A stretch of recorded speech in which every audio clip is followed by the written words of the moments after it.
Francisco es un papa diferente, tiene una actitud distinta a otros pontífices anteriores y también es un papa muy querido. Pero ¿qué significa Francisco dentro de la Iglesia Católica? Vamos a preguntárselo a Rodrigo Guerra.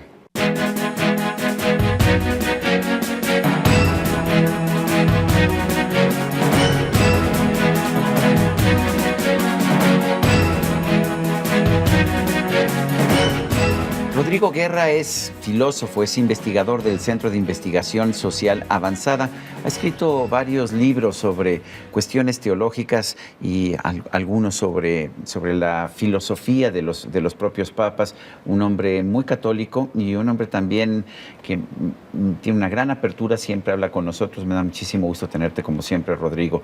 Gracias, Sergio. Platícanos un poquito de Francisco, un papa jesuita, pero con ánimo franciscano, un papa que por un lado hace declaraciones en el sentido de que él no puede juzgar a los homosexuales y es un papa que al mismo tiempo está pues estableciendo una serie de conductas diferentes a las de otros pontífices.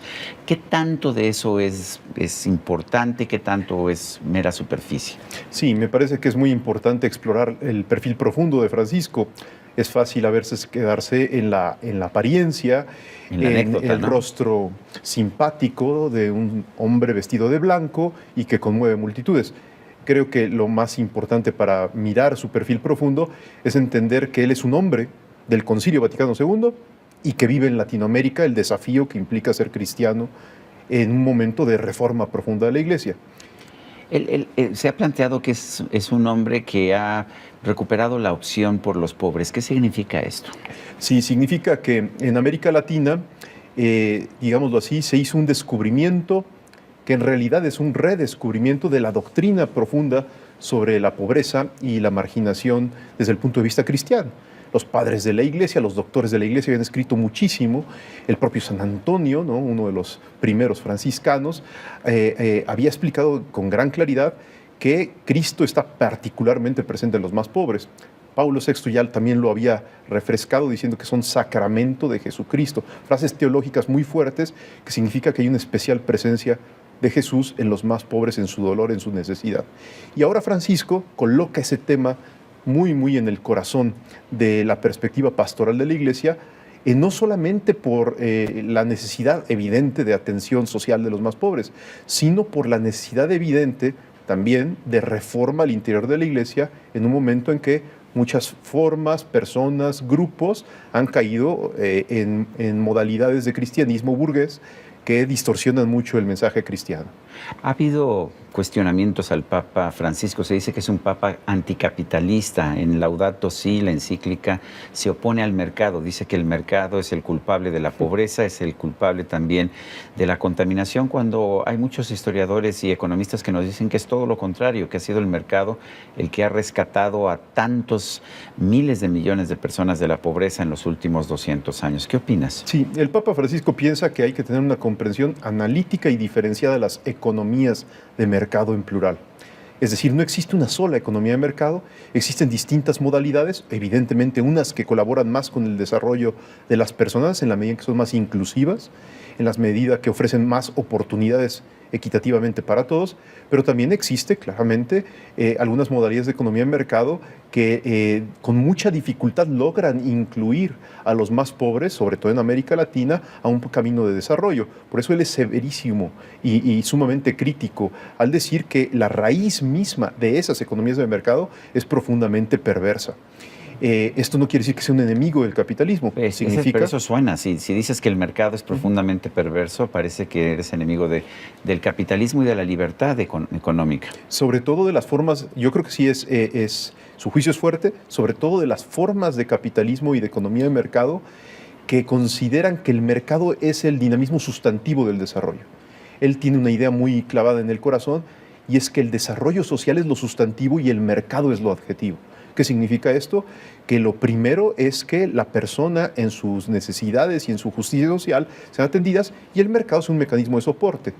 No al revés. Cuando el mercado se vuelve lo sustantivo, entonces subordina, digamos, la justicia social y las cosas se vuelven sumamente problemáticas. Mucho se ha hablado acerca de las actitudes y posiciones éticas y morales del Papa Francisco. Llamó poderosamente la atención cuando en alguna ocasión en el avión, de hecho, que lo trasladaba de regreso a Italia, dijo que él no tiene por qué juzgar a los homosexuales cuando estos cumplen con la ley de Dios, cuando estos no le hacen daño a terceros. ¿Qué opinas de eso? ¿Y qué significa esto para la teoría moral de la Iglesia? Sí, a mí me parece que esta pregunta es muy afortunada porque sí nos permite llegar como al corazón del pensamiento de Francisco. Francisco ha hecho un diagnóstico, en parte basado en lo que él ha aprendido de Ratzinger y de Juan Pablo II, y en parte de una manera original, mirando que si el cristianismo hoy en algunos espacios y ambientes va hacia atrás, es menos atractivo para las nuevas generaciones, se debe a la mojigatería, a lo que él llama el moralismo. Es decir, a primero que nada señalar normas morales, a lo mejor correctísimas desde el punto de vista cristiano, pero que no salvan, que no acogen, que no acompañan, que no tienen paciencia con la persona y que al contrario la juzgan y muchas veces la condenan. ¿Qué tipo de cambios está haciendo Francisco, que es finalmente un sacerdote? Finalmente es un sacerdote que ha buscado recuperar la iglesia para los pobres. Sí, está haciendo tres tipos de cambios en este terreno. Uno, en el ámbito personal, continuamente llamando a dejar una modalidad de cristianismo burgués, es decir, el creer que los ideales de la vida burguesa se identifican con los de la vida cristiana. Pues no, el cristiano tendría que ser un hombre por propia voluntad y por propia decisión mucho más libre, y todos tenemos que aprender de eso, porque todos caemos en una u otra manera en un fácil acomodo más o menos confortable. Entonces, el primer nivel es la llamada de atención personal. El segundo es la llamada de atención pastoral. Ha hecho llamadas muy fuertes a los obispos para que se acabe ya la idea del obispo virrey, del obispo cacique, del obispo poderoso que tiene un sinnúmero de autos blindados, muchas casas aquí y allá, y que vive realmente alejado del pueblo y que solamente lo ayuda o lo asiste dándole dádivas, pero no jugándose la vida junto con el pueblo y haciendo de esto entonces del evangelio una propuesta increíble. Y el tercer nivel, que es ahorita el que ha tal vez atrapado más la atención de los reflectores y de los medios de comunicación, es el de la corrección estructural profunda. En la Curia Romana hay todo un equipo de reforma del sistema financiero del Vaticano. El cardenal Pell, obispo de Australia, ahora ya cardenal en la Curia Romana, está encargado de una nueva Secretaría de Asuntos Económicos que ha hecho una revisión muy profunda de la banca vaticana, de las inversiones del Vaticano, y se han descubierto cosas realmente muy trágicas, en donde de repente cosas que debían de ser utilizadas para la evangelización y para el servicio al pueblo se utilizan muchas veces para la vanidad o para el negocio de alguna persona o de algún grupo. Esto me parece que muestra que el Papa tiene una voluntad firme de reforma. Obviamente hay resistencias, pero este es el momento en el que esa reforma, como él dice, no hay que dar un paso atrás. Y todos sus críticos no lo han amedrentado, sino al contrario, lo han animado a ser más incisivo en este proceso de reforma. Benedicto XVI, Ratzinger, de alguna manera era un papa filósofo, un papa incluso biógrafo de Jesús con su trilogía sobre la figura de Jesús.